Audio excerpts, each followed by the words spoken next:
dysfunctional bed here. We've all seen these little carry racks. This one goes on the back of what's called an E-Z-Go, which is a type of golf cart.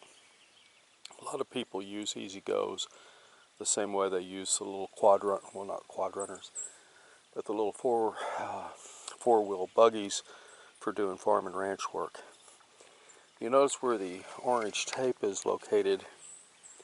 The guy wants to put a drop hook similar to this so that he can put an attachment there, a small crane of some kind, very light duty. I mean, this is very thin metal. So I'm getting ready to put a receiver there. I'm going to show you how I do that. The concept will be to weld a plate across here, which will help beef this section up, since this is a very thin square tube.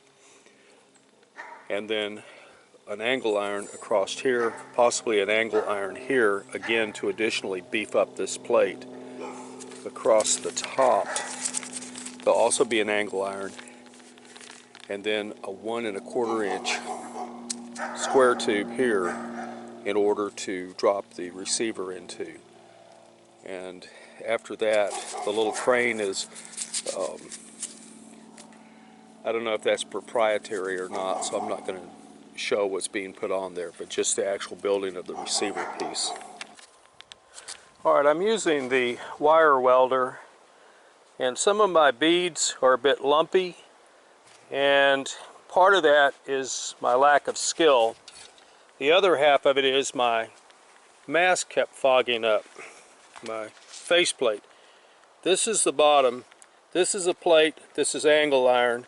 It's welded all the way around. There are no holes. I've got good penetration. I've got, as you can see, when I welded this other side, I got good penetration on this while bonding to this metal. My setting is 4 and my wire feed is 9. The wire feed might have been a little faster, but as you can see, I got heat effect, so I know I got a good bond on the other side where I welded to the frame. Next thing to do is come back, grind this off, and put my angle iron up there. Also, I'm sealing the crack on this side, and this other side I'm leaving open to the air so it can evaporate out. I should probably drill a weep hole in this, maybe. Then the receiver piece will be welded onto this, and that will be a lot heavier metal. I'll run a lot more heat, and I'll hope that I don't damage this, because this is really thin. This is a Harbor Freight. It comes assembled. The guy that owns this told me that he paid, I think, 40 to 50 bucks for it, and he uses this thing for everything. Takes corn out for the deer feeder so he can watch them eating, and he carries his tools on this. I mean, he uses it for everything. This is the end of the project right here. I have my square tube on, as you can see.